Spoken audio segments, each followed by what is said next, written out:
Today I want to talk about America in the Gilded Age, which, broadly speaking, is America from the Civil War up to World War I. When the Civil War ended in 1865, that's what America looked like. At that point, there were 36 states. Nebraska had been a territory. Nebraska joined in 1867. And then you still have a lot of territories along the Great Plains and the Rockies. Oh yes, that's a good reminder. So this is a phone. It has some sort of a knob on it or whatever. But if you could turn it off and have your phones be quiet, that would be great.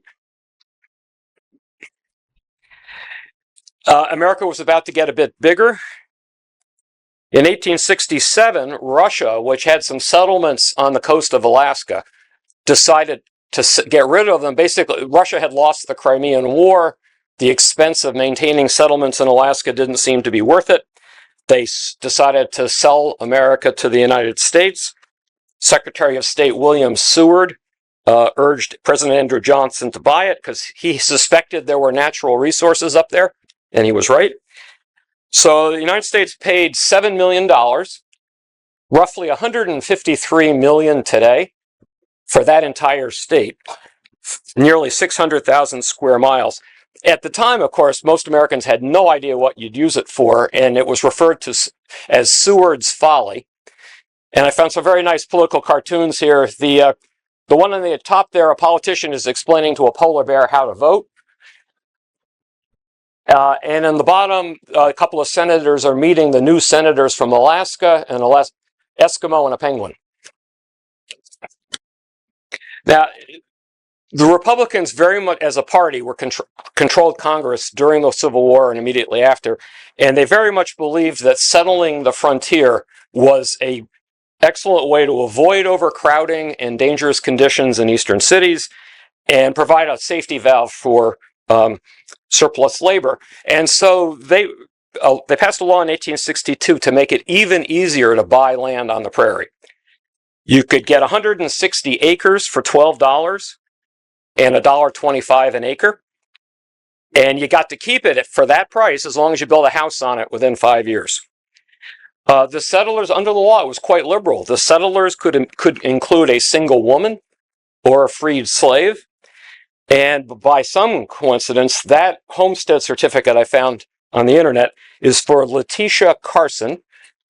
She is the first black woman to have a homestead in the state of Oregon.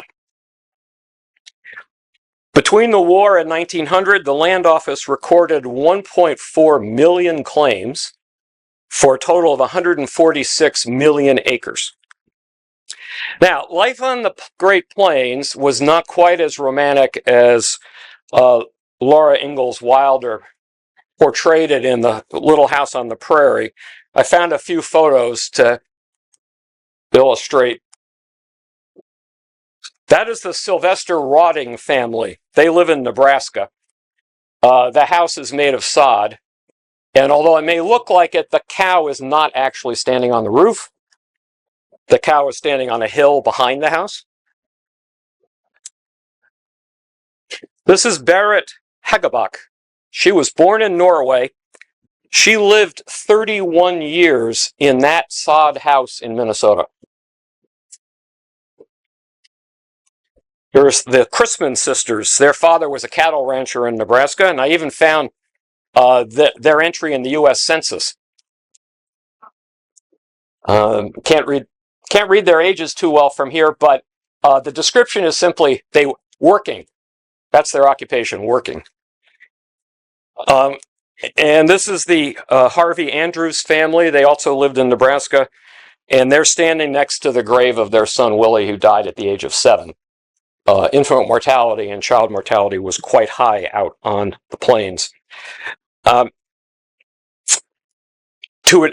Republican Party also, at the time, very much believed in using the power of government to promote the economy, and to them that meant railroad development. So in 1862, Congress authorized the Pacific Railway Act to link Omaha and the West Coast. You had this Union Pacific building from Omaha and the Central Pacific building from Sacramento backwards. It took them 5 years. The Union Pacific was mostly built by Irish immigrants. 8,000 of them worked on the Union Pacific. The Central Pacific, coming from the West Coast, was mostly built by Chinese laborers. 10,000 Chinese workers worked on the Central Pacific. They had great experience with dynamite, and they had to blast their way through the Sierra Nevadas, which was a very hard thing to do. Out of 10,000 workers, 1,200 were killed on the job in explosions and collapses. And generally, their bones were shipped back to their ancestors or their families back in China. In May 1869, the two lines met at Promontory Point near Ogden, Utah. They drove the famous golden spike to connect the rails. Everybody looks all happy there, but if you look real closely, you'll see there is not a single Chinese person in the photo. They moved all the Chinese workers out before they took the picture. So you now had a railroad that went 2,000 miles between Omaha and Sacramento. Again, I talked about it last week. Travel times get shorter and shorter. It had taken 6 months to go by wagon from Missouri to California. By stagecoach, it took 25 days. By train, it took 4 days. And there was a huge wave of railroad construction after the Civil War. You ended up having several lines running from east to west, 3 major routes across. And you think about all those trains going through all those towns where every town had its own time based on when the sun hit the meridian.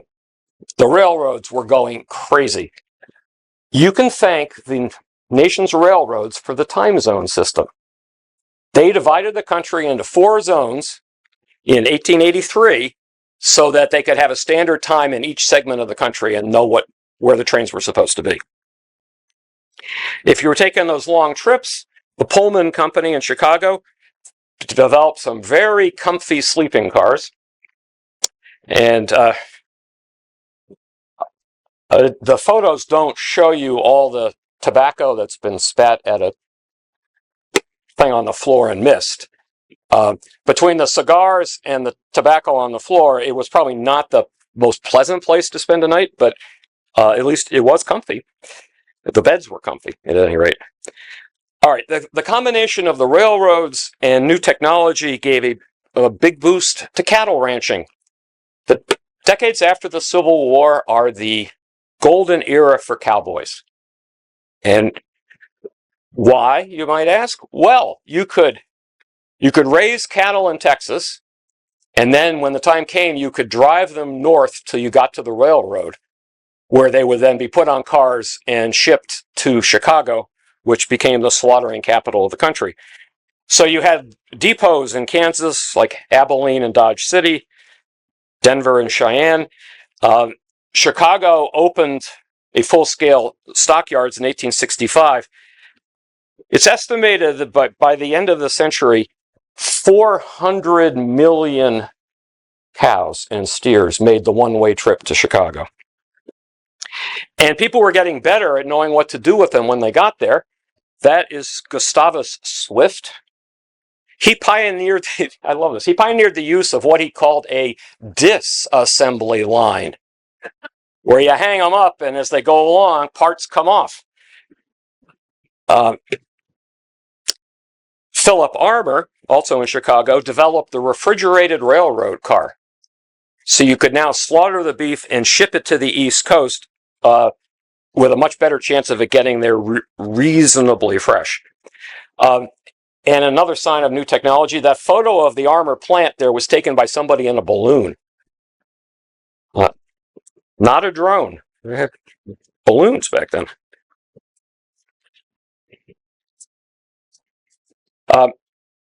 The railroad also made it easier and more profitable to mine in the Rockies. Just before the Civil War, they found gold near Pikes Peak in Colorado and silver near Virginia City in Nevada. After the Civil War, gold and silver were found all over the Rockies. The coloring, I couldn't figure out a way to make the coloring a little brighter on this, but the yellowish patches are gold and the purplish patches are silver. And so new towns spring up throughout the Rockies. Here, that's Telluride, Colorado, in the upper left there, and St. Elmo in Colorado. That's the metropolis of Virginia City and the town of Gold Hill in Nevada. And there were by the 1880s, an estimated 20,000 people mining out there. Very dangerous work. Now, the combination of more people farming on the Great Plains, the railroads coming through, all that put a real squeeze on the life of the Plains Indians who had been living there without being disturbed for decades. I don't know how well you'll be able to read it, but that's a map of the various major tribes in the Plains in the 1870s and 80s. The situation was bad enough with more people moving in and taking the land and railroads going across, but it was made worse by the unbelievable slaughter of the buffalo. It's estimated that there were 8 million buffalo in 1870. It's estimated there were less than 500 in 1890. That man on the left is standing on top of buffalo skulls. The piles on the right are buffalo hides, which were used for all sorts of robes and blankets. They just shot the buffalo for fun, for moving trains. It's staggering how callous it was. And for a people who used the buffalo for virtually everything that is part of their culture, things they made, things they wore, food, of course. Anyway, it's outrageous. Occasionally, the Indian tribes tried to fight back. The most famous war of the post-Civil War period was the Sioux War in 1875-76. If they thought that the Sioux would be left alone in the Black Hills in the Dakotas because no one else wanted the land, but then it turned out there was gold there. So as soon as they found gold in the Black Hills, white people wanted to move in and started occupying land that had been assigned to the Sioux and the Lakota tribes. Crazy Horse and Sitting Bull organized a resistance, and the famous Battle of the Little Bighorn in 1876, General George Armstrong Custer and 270 soldiers were killed. That's where some of them are buried. That's what the Little Bighorn area looked like at the time. But the army was relentless, and the Sioux ended up surrendering within just a few years. The last organized resistance among the Indian tribes was among the Dakota Sioux in 1890. There were a tribe of Sioux were holed up on the reservation at Wounded Knee in South Dakota. They had weapons. The U.S. Army insisted that they give up their rifles. They said no. That's the cavalry up there in that top picture, moving in. The troops slaughtered 150 men, women, and children who weren't fighting back. 20 soldiers received medals of honor from the U.S. Army for doing the slaughtering. And that, friends, on the lower right, that is a mass grave, which you don't tend to think of in the United States, but there's one.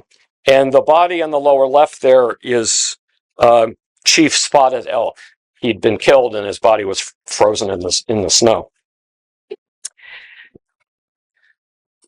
By 1890, the Indians had been reduced to reservations across the West. It was always land that it didn't seem that whites wanted. But then in the 1890s, even Oklahoma, which was then known as Indian Territory, was opened up to white settlers. And so even this map in 1890 gets outdated as more and more land is taken for white settlement. Okay, so the American population is growing remarkably after the Civil War, doubled between 1870 and 1910. The birth rate was slowing, but you had lots more people immigrating. Between the end of the Civil War and the start of World War I, 27 million people came here. 4 million in the 1890s. It peaked at over 1 million in just the year 1907. And they were coming from different places compared to earlier waves of immigration. We'll see how well you can spot this map. There's always been a certain number of people immigrating here from Canada. They're the red strip at the bottom. The number of people coming here from the United Kingdom, England, Scotland, Ireland, and Northern Germany, that percentage shrank. So in 1850, most of the immigrants were Irish and German, a much smaller percentage, they're the blue there, by 1910. What you have now is suddenly a wave of immigration from Eastern and Central Europe and from Southern Europe. You had agricultural depressions throughout the Poland and Russia and the Eastern Germany area. And of course, you had Jewish communities victimized by government pogroms. I mean, the organized violence against Jewish villages was outrageous. And as many, many, many residents of those villages tried to get here. And you also had mostly peasants from Italy and Greece and the Balkans. That's the little bit of yellow on the chart. So by 1910, over half of people are coming from places that had not been a source of immigration 50 years earlier. You could come in what was known as steerage. Steerage meant you didn't have a cabin. So you just kind of slept and crouched where you could. You can romanticize traveling in steerage. You all remember Titanic? You remember Jack and Rose go below decks at one point and find a place where people are playing music, they're dancing on tables. It's wonderful fun. That's the romanticized version of what traveling in steerage was like. In 1892, the government decided to centralize the intake and created a facility at Ellis Island in Manhattan Harbor. The woman in the upper right there, that's Annie Moore from Ireland. She is the very first person that was processed by Ellis Island. She actually came here from Ireland.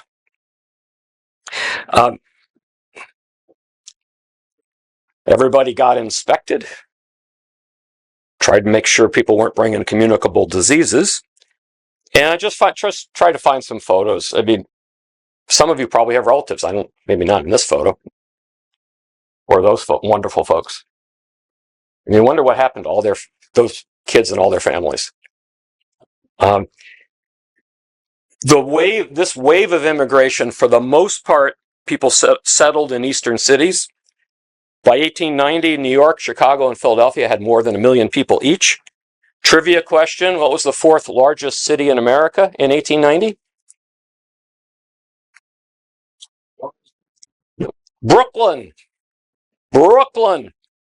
which had 800,000 people and only joined New York City in 1898. 350,000 people lived within 1 square mile on the Lower East Side. It was the most densely populated place on the planet. So I found a few photos. Hester Street in 1903 in the Jewish neighborhood. Delancey Street in 1908, also in the Jewish neighborhood. You can find lots of these on the internet if you're curious. And whole websites, of course, devoted to the immigrant experience. And Mulberry Street, which was in Little Italy, that's from 1904. Okay, the American economy grew a lot before the Civil War, but absolutely takes off to become the world's leading industrial power in this period. And a lot of the things that we take for granted in the modern industrial age arrive during the Gilded Age. As the Great Plains were filled with settlers, American agriculture expanded enormously, production expanded, and we were feeding large segments of the world. with the agricultural surplus grown out on the Great Plains. Farm output doubled in just a few decades. Industrial, that's a measure of industrial production, went from an index that went from 25 in 1870 to 100 in 1900. So it grew 4 times. One of the symbols of our industrialization was steel. The British developed a new process called Bessemer in 1864 that made it much easier to make strong, durable, and not quite so expensive steel. In America, the man who really captured that industry was Andrew Carnegie, his immigrant from Scotland. He opened up the Thompson Steel Works in 1875. The guy was making a 40% profit every year, which enabled him to buy up most of his competitors. Steel production reached about 11 million tons by 1900. And with steel, you can do lots of nifty things with steel. You can build things like a erector set. 1883, the Brooklyn Bridge. The first bridge built with steel cables. You can see it under construction there. I would not be those guys walking on the wire on the lower left. Definitely not them. It was the world's longest bridge for 20 years. With steel, you can build buildings. That is Louis Sullivan, who was an famous architect from Chicago. And on the lower left there is the auditorium building that he designed in 1886. It was the first building with a steel skeleton. So instead of lots of masonry piled up, getting heavier and heavier, which kind of made a limit to how tall you could build, if you're using steel, you can go a lot higher and carry the weight. In 1889, somebody developed the electric elevator. So with steel to make the buildings taller, and elevators to carry people up to the top, buildings could get bigger and bigger. And that is Louis Sullivan's Guarantee Building in Buffalo on the right there. That's a skyscraper in 1895. That was 12 stories tall. Our American industrialization was made possible partly by new sources of energy. The very first oil well was drilled in western Pennsylvania at Titusville just before the Civil War. The first oil refinery was built at Pittsburgh just as the war was getting started. The guy who took over the industry, of course, was John D. Rockefeller. There he is. He started with 2 refineries in Cleveland. At this point, they're not using oil for gasoline. They're using it for kerosene, for lamps, and heating oil. Rockefeller had the bright idea of marketing all of his stuff in these standard blue barrels. And the standard name in the company, Standard Oil, was designed to suggest that each barrel is equally good, equally reliable. His profits were about 20% every single year. He ended up buying so many of his competitors that by 1890, he controlled 85% of the American oil industry. Then in 1900s, is the shift from the Great Lakes area down to the Gulf Coast. In 1901, that giant gusher oil was discovered at Spindletop, which is a little bit east of Houston. And you have a rapid switch from raising cattle to drilling for oil down in Texas, and followed a few years later by discoveries in Oklahoma as well. And American oil production goes up 400% in just 15 years. Another new source of energy, and we're all grateful for it right now, is electricity. Now, here are the pioneers from the post-Civil War period. Thomas Edison, there he is as a young man. He did invent the first practical incandescent light bulb. That was in 1879, and within just 3 years, a section of New York down by Wall Street the whole neighborhood was illuminated with electric lights. So they built a little power station and started putting Edison's invention into practice. In 1886, George Westinghouse, he's the man in the middle, came up with the first practical transformer.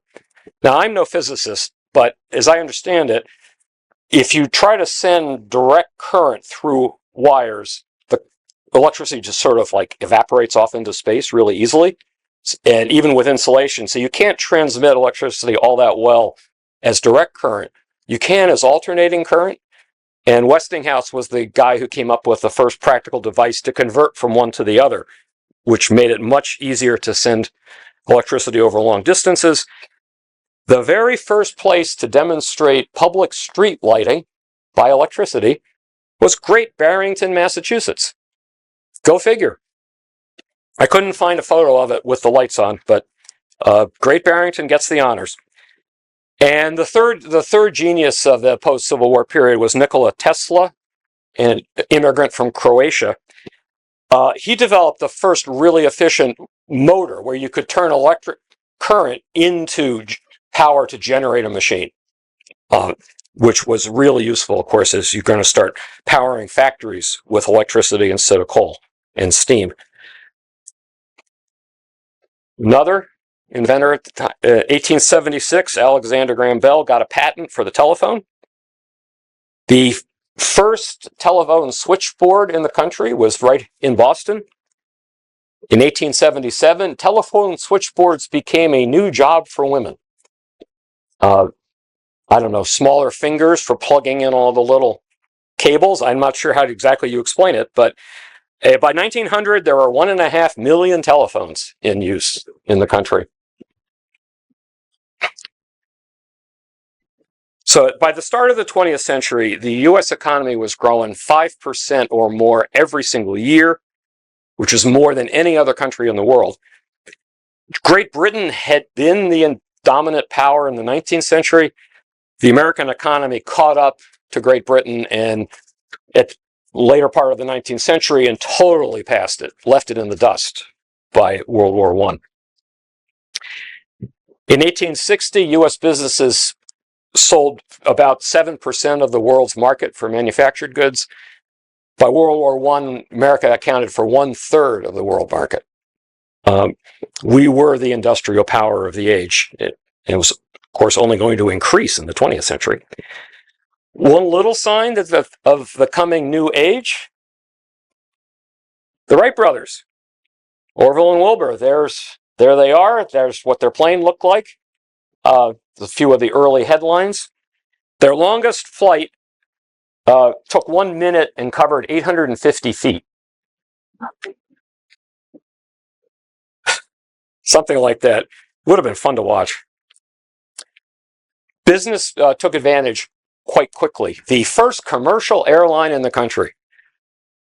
Somebody had the bright idea, why drive all the way around the bay between Tampa and St. Petersburg in Florida when you can fly right across the bay? The flight costs 22 minutes. You're flying about 3 inches above the water, it appears. Decide for yourself if you want to do that. It cost $5, which was a lot of money back then. It's like a $160 ticket today to fly across the bay. And the former mayor of St. Petersburg was the first passenger. He paid $400 for the privilege of being in the very first flight. Now, a more significant sign, in a way, of the new era was the automobile. And the first gas-powered car in the country was designed by Charles Duryea and built by his brother Frank in 1893. There they are. The first test drive was on a farm in Chicopee. Then the first drive on an actual street was on Taylor Street in Springfield, Massachusetts, where they proved that it worked. They founded the first company in America to make automobiles for the public. Henry Ford called their design a masterpiece of engineering. And the Duryeas also invented the pneumatic tire. Because you imagine driving around with just solid rubber as a tire. You're doing a lot of bouncing. The pneumatic tire was a bit of an advantage. The guy, of course, that we all really associate with the automobile industry is Henry Ford. He was born on a farm in Michigan. He learned how to fix machines of all sorts. He worked for the Edison Electric Company for a while before he went off to explore the possibility of automobiles. In 1908, he introduced the Model T, which cost $850, a manageable amount at the time. In 1913, he brought the assembly line. One of his assistants toured the stockyards in Chicago and said, if they can take apart cows that way, we can build cars that way. And so he came back to report it to Ford, and they designed in Highland Park, Michigan, the first chain-driven assembly line. The time to make a single car went from 6 hours to 90 minutes. They could make 1,000 cars a day, and brought the price down to $260 for a Model T, which would be about a little over $8,000 today. It's a bargain for a car. The automobile industry grew rapidly. By the war, we were making about $2 million a year. By 1915, every state required you to register your car. And that little photo, that, friends, is the first electric traffic light. Traffic in Cleveland had gotten so chaotic that the town installed that thing with a policeman operating it, but at least it had electric lights so you could see the signals. Imagine if they had not invented those. Okay, hold on a second. Did somebody say it wouldn't make a difference? That might be true, actually, sadly. Okay, shifting gears and getting more serious for a second. For Black Americans, the time period between the Civil War and World War I became known as the Jim Crow era. Who the heck is Jim Crow?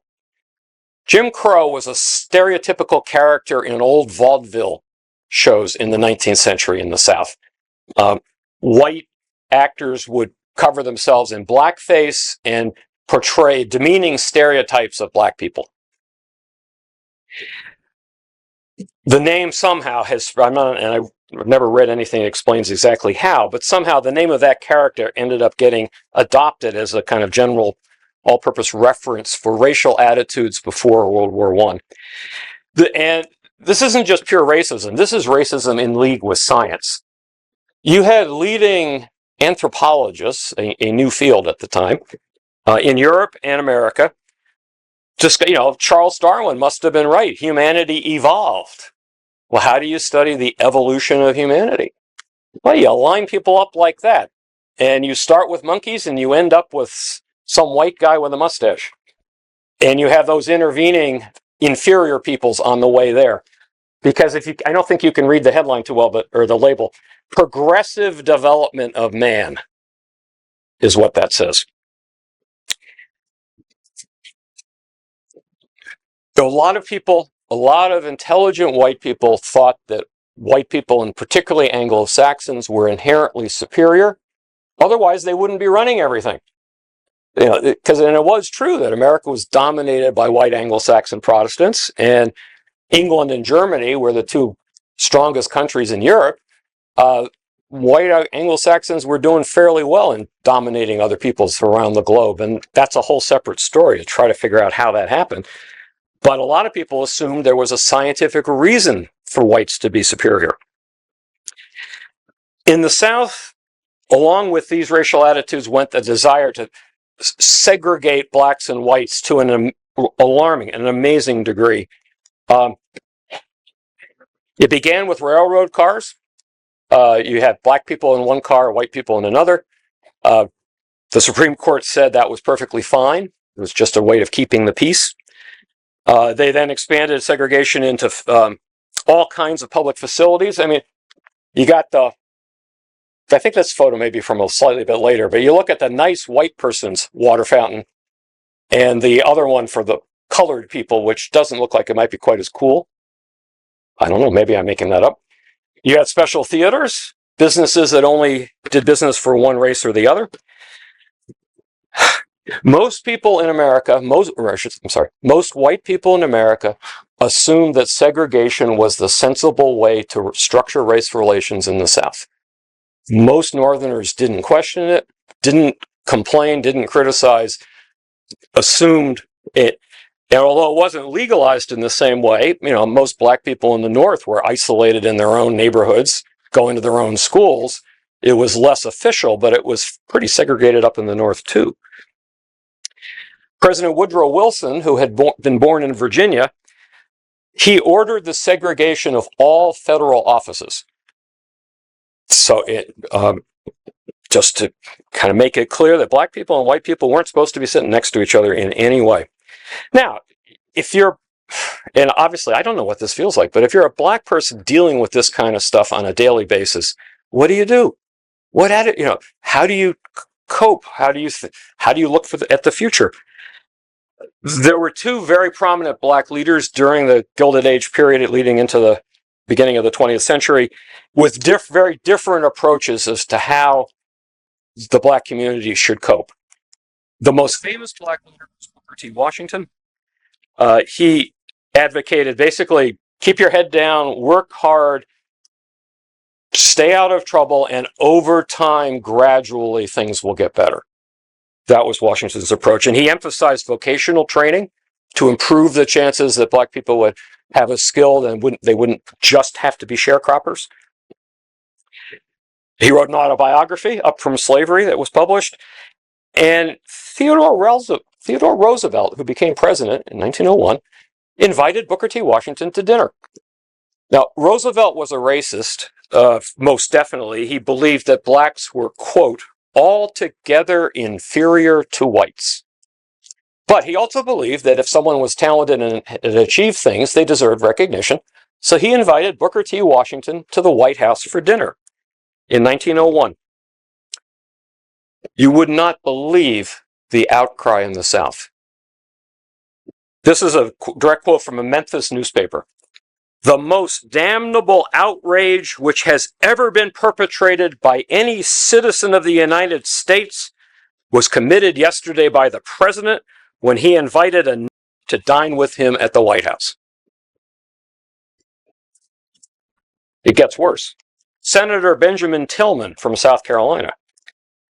The action of President Roosevelt in entertaining that will necessitate our killing 1,000 in the South before they will learn their place again. Okay. Nothing bashful about that guy. His racism was there for everybody to see. Benjamin Tillman. Now, the other prominent black leader at the turn of the century was William E.B. Du Bois. He was quite a different background. He was born in Great Barrington in that house.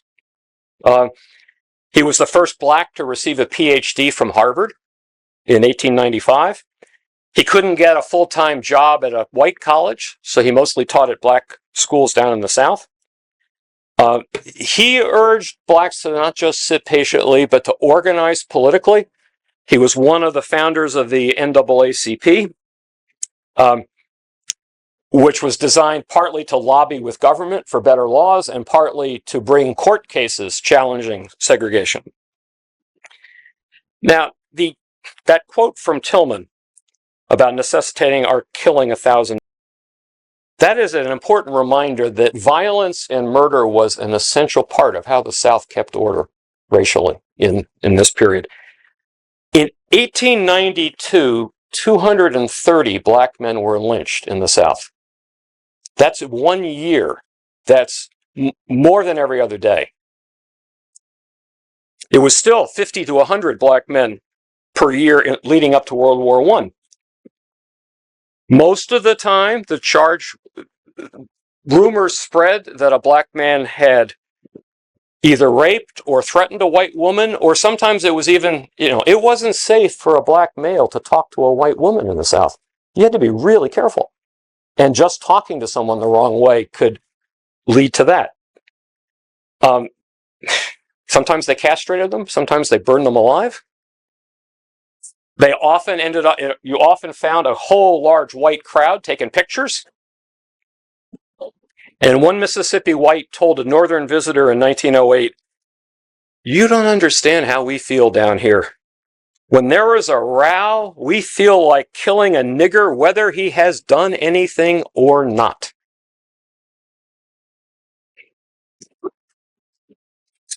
Okay. So life for Black Americans was hard and getting worse during the Gilded Age. Shifting gears again, for a lot of white Americans, life was getting more and more comfortable. So I want to talk about some of the ways in which that was true. It was easier to get around cities. In 1870, New York opened the 6th Avenue elevated line, started being able to take elevated trains to get around crowded towns. In 1889, Boston developed the first electric street railway, trolleys. Yay, trolleys. With trolleys, you could have more and more people not having to live downtown where the jobs were, but living out in suburbs. So you had middle-class suburbs and working-class suburbs and different trolley lines to reach them. And then in 1897, yes, Boston opened the first subway. That is Washington Street in around 1897. Okay, can you imagine trying to navigate that? It was chaos. So they started building a tunnel. And there are some photos of the excavation. They dug a big trench along Tremont Street from Haymarket up to Boylston. The pastor, you can see the Park Street Church there. The pastor of the Park Street Church was not happy at the noise and the dirt. He called the subway an infernal hole and an unchristian outrage. But it came along anyway. And when it opened in 1897, there were 5 stations running from Haymarket to Boylston. There's a little newspaper article about how the thrill is gone and people are not just riding it for fun anymore. They're just now taking it to work. And I don't know if you can read it, but the last little headline on that article is, "Turnstiles are condemned by all as dangerous." I suppose if you were a woman wearing a hoop skirt trying to fit through a turnstile, that could have been a challenge. Now, beside new ways to get around, cities after the Civil War had new ways to sell you stuff. That is Alexander Turney Stewart. He was an immigrant from Ulster, and he gets credit for inventing the department store. He opened the Iron Palace, that's it there on the upper right, on Broadway in 1862. He came up with the idea of buying in big quantities from suppliers. That would allow him to keep his prices low, his markups low. He had a standard price. No more haggling with the sales clerk about what you were going to pay for something. He invented simple returns and free delivery. And his department store was so successful, he was able to build himself that house on 5th Avenue. In the lower left there, it's practically as big as his store. Other department stores. If you're from Philadelphia, you probably know Wanamaker's. The original Wanamaker's in 1876 on the upper right there was the first department store with electric lighting. They then replaced it later with a beautiful palace with that courtyard in the center. And then you've got Marshall Fields in the upper left there from Chicago, Jordan Marsh in Boston, and Macy's. That's the original Macy's at the bottom on that slide. On a smaller scale, another innovator in the world of selling you stuff was Frank Woolworth. He opened the first 5 and dime store in Lancaster in Pennsylvania in 1879. There he is in front of it. His idea was he was going to make it easier for people to shop. You didn't have to go in and ask a clerk to show you something. Things were on shelves. You could look at them, you could pick them up, decide whether you wanted it or not. It was much easier. It was a huge success. By 1912, when he founded the F.W. Woolworth Company, he had 600 stores.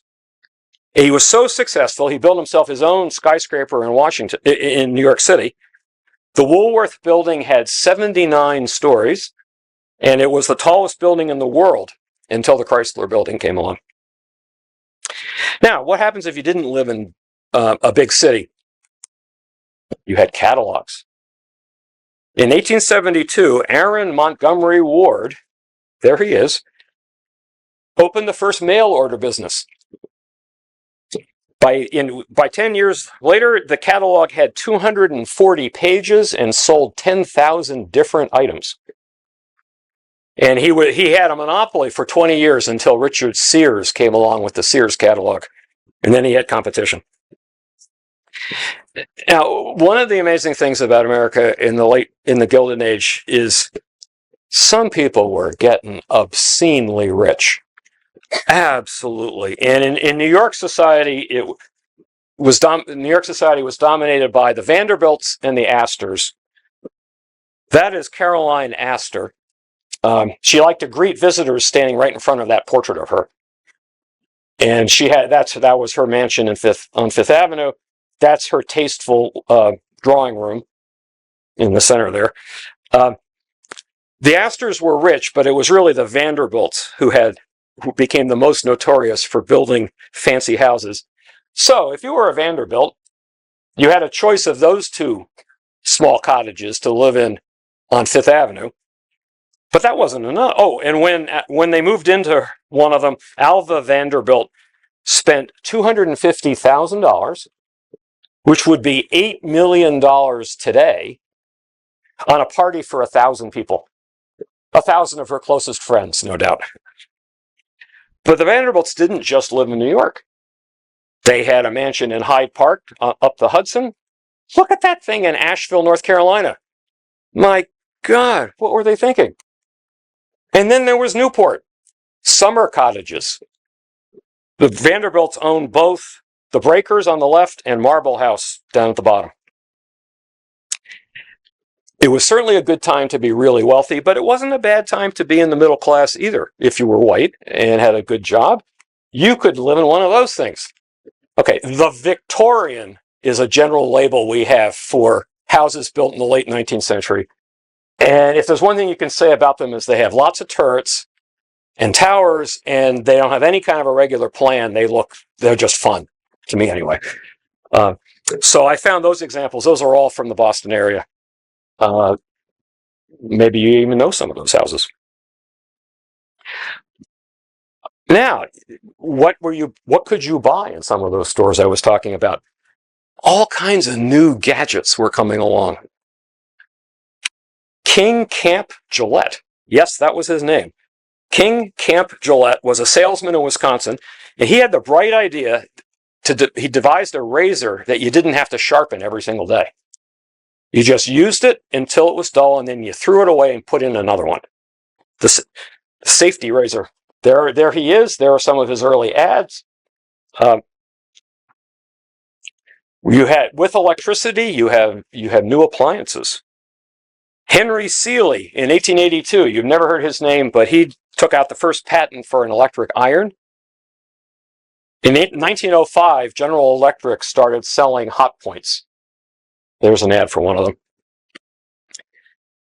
In 1892, William Hadaway, you've never heard of him either, he got the first patent for an electric range. By 1918, General Electric was selling hot point stoves.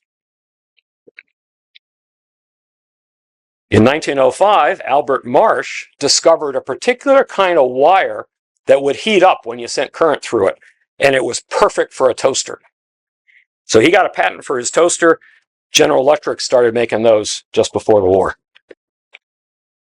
And in 1907, the Hurley Electric Laundry Equipment Company made the first electric washing machine. That lady looks so happy. I wonder how noisy the thing was. Don't know. And a couple more. James Spangler, that's the fellow in the upper left there. He patented the first vacuum cleaner. He was a janitor in a department store in Ohio, and he was pushing a carpet sweeper, and there was so much dust, it kept stirring up his asthma. So he took an old fan motor, he attached it to a soap box, attached that to a broom handle, added a pillowcase to hold on to this stuff. And that's the first vacuum cleaner up there in the top. He happened to have a cousin who was married to a gentleman named William Hoover. William Hoover was looking for a new business opportunity. And he snatched up the vacuum cleaner. And there it is, the Hoover Electric Suction Sweeper. And just before the war, a guy named Fred Wolf got a patent for the first electric refrigerator. Again, now, there were new things to eat. I love this part. This is just, what a world. Joseph Campbell, Bridgeton, New Jersey. He started selling canned vegetables. He began with tomatoes, asparagus, and peas. In 1895, he introduced the first ready-to-eat soup. There it is. They changed the can design so it looks like the lower right there, because one of the people who worked for the company was a big fan of Cornell football. And the Cornell football team had just adopted new uniforms with that red and white. And so that's what they put on their cans. In 1894, Will Kellogg developed the cornflake. He worked at a sanitarium in Battle Creek, Michigan, and it was a vegetarian place, and he was fiddling with recipes that would improve the digestibility of what they fed the patients at the sanitarium. And he came up with the cornflake, which became a alternative. Rich people ate meat and eggs, heavy breakfast every single morning. The cereal was a lot lighter and actually healthier for you on a regular basis. And you probably can't read it. It's way in the fine print on one of those ads, but it says, "The delicate flavor of toasted cornflakes cannot be described." Kellogg also, a few years later, came up with the idea that if you send in the box top, we'll give you a toy. And so people started mailing in box tops to get things. Now, the National Biscuit Company. What a name. Unita Biscuits. 1901, they were the first biscuits to come in their own wax paper wrapped package, self-contained. The company then brightened our lives with animal crackers and the Oreo. The Oreo dates to 1912. That's the first package. Other things came in packages. Somebody invented gelatin and Jell-O in different fruit flavors. David Wesson, on the lower left there, he invented Wesson's Snowdrift. Now, I had never thought about this until I was doing a little research. It was the first vegetable oil you could cook with. Up until then, people used animal lard for greasing whatever the pan was. Now you have vegetable oil. That's actually kind of a big difference. The Hills brothers in 1900 came out with vacuum-packed coffee beans. You have the Quaker Oats Company, and in 1905, the Heinz Company started selling their famous baked beans. Now, some of the products from the Gilded Age aren't around anymore, and you'll probably understand why. It was quite common to use cocaine and heroin in cough suppressants. You see the two little kids who are suffering from toothache, no doubt. I don't know if cocaine toothache drops, instantaneous cure. I bet it was. Coca-Cola. Coca-Cola used real coca leaves for flavoring and had an estimated 9 milligrams of cocaine in every glass up until 1903, which was why it was advertised as an ideal brain tonic. Look at that lady. It really puts you in a good mood. Okay, what did you do for fun in the Gilded Age if you had a respectable amount of money? One thing that was happening after the Civil War is rich people started donating money for cultural institutions. And Art museums. The first art museums come along in the 1870s. You have the Metropolitan in New York, in the upper left, the MFA in Boston, which originally was in Copley Square, that's on the right, and the Art Institute in Chicago. People start donating money for orchestras. The Boston Symphony was founded by Henry Lee Higginson in 1881. That's his portrait by John Singer Sargent. They started in the Boston Music Hall, and then Symphony Hall opened in 1904. There it is on the lower right. A couple of years later, the New York Metropolitan Opera opened with a production of Gounod's Faust, and that's the original program. Okay, let's not do that. If you weren't so culturally inclined, what did you do for fun? Well, there were amusement parks. A new breed of excitement. Coney Island opened in 1884. That's the Coney Island roller coaster on the upper left there. And it was just a madhouse. It must have been so many people screaming, so much excitement. It must have been a wild place to take your best girl on a Friday or Saturday night. And there was vaudeville. Vaudeville was a round the clock, no intermission sequence of acts. You had comedy acts, dramatic scenes, people singing, people dancing, acrobats, jugglers, animal acts. You could just stay all day and watch the excitement. And you started having, as part of vaudeville, very, very, very short movies. And I actually found you're about to see a chase scene from The Great Train Robbery, which was the big blockbuster of 1903. I think it runs for about 12 minutes, the whole movie. But let's see if this works. Of course, it's silent.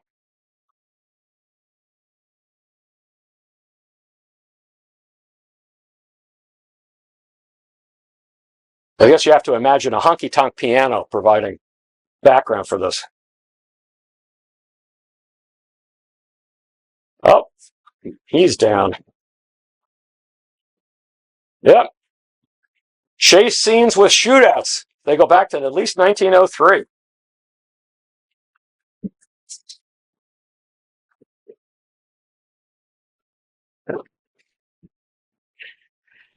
And you had new places to watch your movies. But there were now not just vaudeville theaters, but specialized theaters that showed movies. And the name that was associated was the Nickelodeon. Odeon is an old French word for theater. Nickel was how much it cost.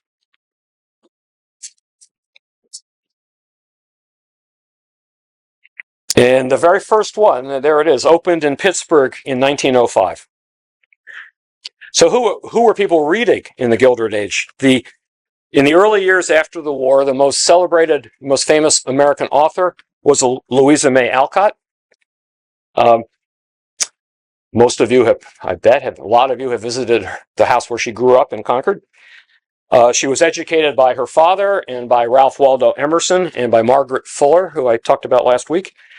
She began writing stories for the Atlantic Monthly in the 1860s, and Little Women from 1868 was a huge popular bestseller. Her success was then dwarfed, though, by Samuel Clemens, who adopted the name Mark Twain. He grew up in Missouri, worked on riverboats on the Mississippi for a while before he headed out west to mining country. He eventually settled in Hartford and lived in that Victorian house there. He wrote a novel in the 1870s called The Gilded Age, which is not one of his best novels, but somehow the name of that novel has come to be associated with the period. He was kind enough to donate the name, I guess. Best known for Tom Sawyer and Huckleberry Finn. The two most famous poets of the Gilded Age, very different people. Walt Whitman. He grew up in Brooklyn. He dropped out of school at age 11. Worked as a journalist, a teacher, a government clerk. He worked in hospitals during the Civil War. And he was working on the collection of poems called Leaves of Grass. He kept issuing new editions of that for decades. And if I could have a beard, I might go for that one. But I can't grow beards, sadly. Totally different character, but an equally great poet was Emily Dickinson. She spent most of her life in Amherst. Her father was a lawyer and one of the trustees of Amherst College. There is only one known photograph of her, and that's it. She was 17 at the time. She wrote nearly 2,000 poems, but only 10 were published in her lifetime. She kept journals, and journals filled with handwritten poems. After she died, they found 40 volumes of her handwritten poems, and a family member got them published. The first edition came out in 1890. You also had writers, authors specializing in novels about the upper, middle, and upper class. The best-selling novelist of the late 19th century was William Dean Howells, who was also an editor of the Atlantic Monthly. And people don't read him much today, but if you do read The Rise of Silas Lapham, which came out in 1885, it's fun because the main character is building a new house in Back Bay, Boston. They were filling in the Back Bay in the 1880s, and a whole running plot through the novel is him supervising the foundation and the actual building of one of those houses on Beacon Street or Comm Ave. It was a new neighborhood at the time. Henry James, another great author of the late 19th century, and also somebody painted by John Singer Sargent. His brother was a psychologist, William James. And lastly, Edith Wharton. Came from a very wealthy family. She was a debutante in New York. She married a wealthy husband who then turned out to be an alcoholic and ne'er-do-well. They did a lot of traveling. She ended up building that house in Lenox. Anybody visited her house? Yeah, it's quite a place. Good place to visit. And The House of Mirth in 1905 was one of the best-selling novels of the period. So once again, like I did last time, I'm going to end with some of the things that were changing for America's women in the Gilded Age and early 20th century. After the Civil War, it was still uncommon, but more and more women were getting an opportunity to go to college. And there we go. This is a sort of roster of women's colleges. Now, Oberlin gets the credit as the first coeducational college in the country back in 1833. But before the Civil War, the only true women's college was Mount Holyoke. Then came Vassar, and then in the decades after the Civil War, the rest of what were once called the Seven Sisters, Wellesley, Smith, Radcliffe, Bryn Mawr, Barnard, all came along. And at the same time that there are high-quality colleges for just women, state colleges were admitting more and more women, so that by World War I, women were 35% of all college graduates. So you have more women getting an education and having the possibility of supporting themselves outside the home. Nearly half of single women worked outside the home for pay, I should put it that way. About a third of widowed and divorced women had to work for pay, and even about 10% of married women also had a job. So what were the jobs available to you in 1910 or so? Most women worked in the garment business, in the garment industry, textiles, manufacturing. About 30% of women who got a paycheck worked in places like that. 25% of women who got a paycheck were domestic servants. And then you also had about 15% who worked on farms. And another 15% or so who worked as clerks and retail clerks or office clerks. The typewriter, there's one, was invented in 1867. And for some reason that I have never read an explanation for, male office workers didn't much like using typewriters. They disdained them. Women, on the other hand, were happy to have a job where they could get out of the house and earn a paycheck. And women were 3% of all clerical workers in the country in 1870, and they were 37% in 1910. Lots and lots of women adding machines and typewriters. And then, of course, about 10% of women were school teachers or nurses. The kind of classic jobs for an educated woman at the time.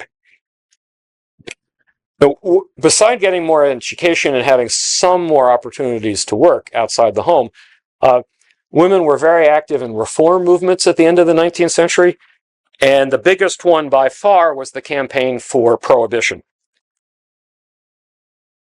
That's Frances Willard. She led the Women's Christian Temperance Union for over 20 years.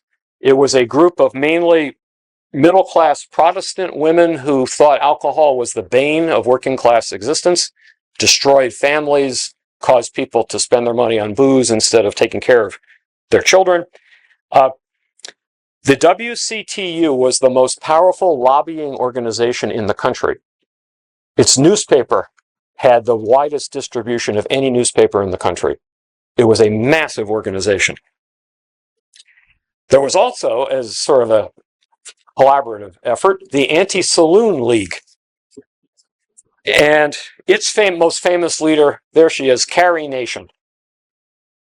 She took the fight for temperance right into the bars themselves and smashed things with her famous hatchet.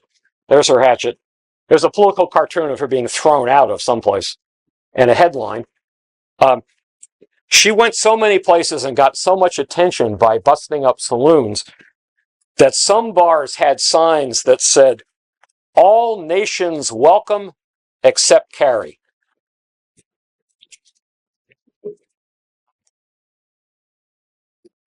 Some temperance posters. "Lips that touch liquor shall not touch ours." That has got to be one of the best slogans of all time. As you can see from the posters and the photos, the theme here is that alcohol destroys. Husbands don't do their jobs. They're not good husbands. They're not good fathers because they're getting drunk. And so by getting rid of alcohol, you are protecting the home, the mother and children. And this is a local option kind of thing. Any town could decide to prohibit the sale of alcohol. By 1900, 25% of Americans lived in a place in a dry community where you couldn't buy any booze. By 1917, 27 states, entire states, had prohibited liquor. And then the final step was World War I, where the campaigners for prohibition partly argue that alcohol is bad for soldiers. It interferes with their ability to do their job. And they also had a curious patriotic argument they could make. Virtually every major brewery in America was owned by a German-American family. Schlitz, Pabst, Schaefer, I'm sure I could think of about 4 others. And so the temperance people had the argument that beer drinking was unpatriotic during a war against Germany. That helped push Congress to make the decision, and in 1917, shortly after we entered World War I, Congress passed the 18th Amendment, which was ratified at the beginning of 1919. Going to talk about prohibition and life in America under prohibition next week. At the same time that the campaign for prohibition becomes successful, the women's suffrage campaign finally becomes successful. Here are some of the most prominent leaders of the women's suffrage movement at the turn of the century. Susan B. Anthony on the left there. She had spent 50 years fighting the campaign to get women the right to vote. And she had totally devoted her life to it. When she finally retired from her organization, she was succeeded by Carrie Chapman Catt, sitting out there in the top. But a couple other suffrage leaders that I located and are fascinating. The woman in the center with the big lacy veil thing. No, not veil, whatever that lace thing is. Anyway, that's Reverend Dr. Anna Howard Shaw.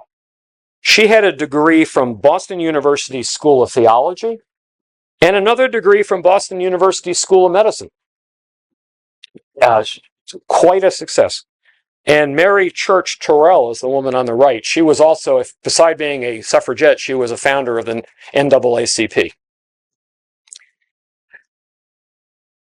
The women's suffrage people campaigned on state levels to try to get states to go dry, to give women the right to vote.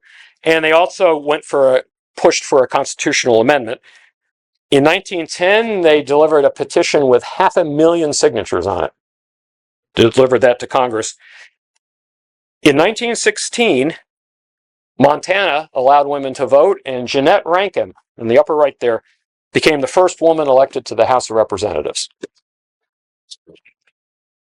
By coincidence, the first vote she took, the first roll call she was there for, was the vote to decide whether or not to go into World War I. And she said she loved her country, but she couldn't vote for war. And so she voted no. And she got booted out at the next election. By an even more remarkable coincidence, World War II, she's back in the House. She gets another chance to vote on the entry into World War II. And being the pacifist that she was the only vote in the House against getting into World War II. She campaigned as a pacifist for 40, 50 years, even after serving in the House. Okay.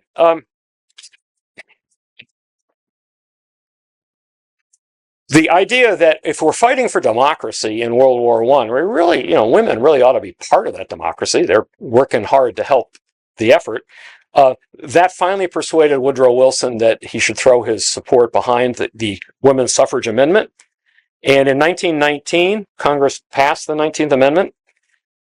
Women got a chance to vote for the first time for president in 1920. They elected Warren Harding, who was not much of a president, but men voted for Harding in equal numbers. So the blame for the Harding goes all around. Anyway, that was a cheap shot. I'm sorry. All right. So on one final note, the woman in the lower right there, that is Charlotte Woodward. She was one of the women who became eligible to vote in 1920.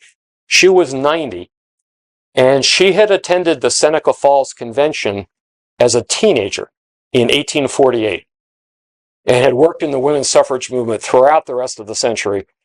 She was too ill and frail to actually go vote in 1920, but she was at least registered, which puts a human face on a campaign that took 70 years. Which is just ridiculous. Anyway, all right, so that's it for me for today. We'll be here again next Tuesday to talk about the 1920s, and thank you all for being here.